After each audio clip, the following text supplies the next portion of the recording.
tolan si wajjin godhe deemsa koo si harka galchee makoo qajeelchi kee sirrii taanaan ilaalchi kee natti tolan si wajjin godhe deemsa koo si harka galchee makoo yeroo gaddaaf dhiphina koo situu dhaabaate mirga koo ormaan beeku warra girrisu anaaf si'idha waaqni koo anaaf si'idha waaqni koo anaaf si'idha waaqni koo anaaf si'idha waaqni koo anaaf si'idha waaqni koo.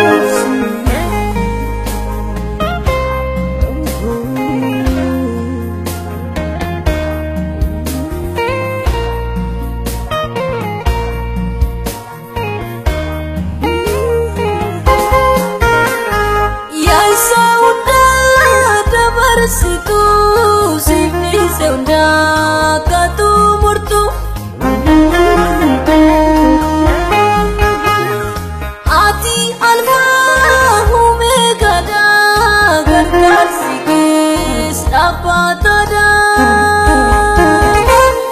murtung kangke sirri tanan ilaalchi kee natti tolan si wajjin godhe deemsa koo si harka galchee makoo qajeelchi kee sirrii taanaan ilaalchi kee natti tolan si wajjin godhe deemsa koo si harka galchee makoo yeroo gaddaaf dhiphina koo situu dhaabaate mirga koo ormaan beeku warra girrisu anaaf si'idha waaqni koo anaaf si'idha waaqni koo anaaf si'idha waaqni koo anaaf si'idha waaqni koo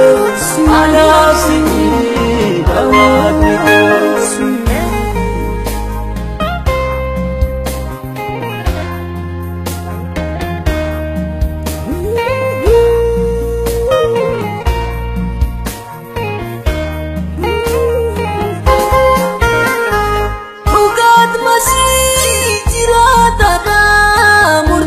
Kangkes kajelada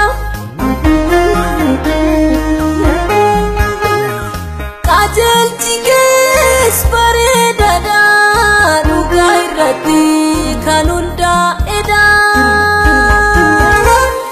murtoon kankee sirrii taanaan ilaalchi kee natti tolan si wajjin godhe deemsa koo si harka galchee makoo qajeelchi kee sirrii taanaan ilaalchi kee natti tolan si wajjin godhe deemsa koo si harka galchee makoo yeroo gaddaaf dhiphina koo situu dhaabaate mirga koo ormaan beeku warra girrisu anaaf si'idha waaqni koo anaaf si'idha waaqni koo anaaf si'idha waaqni koo anaaf si'idha waaqni koo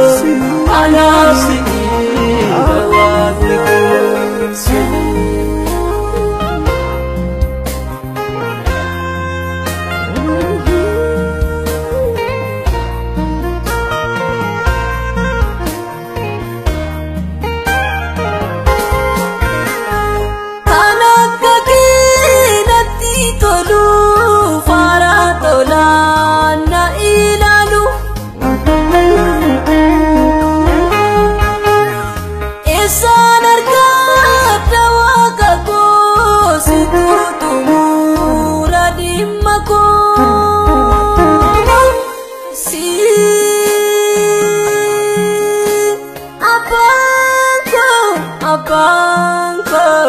Abango, abango.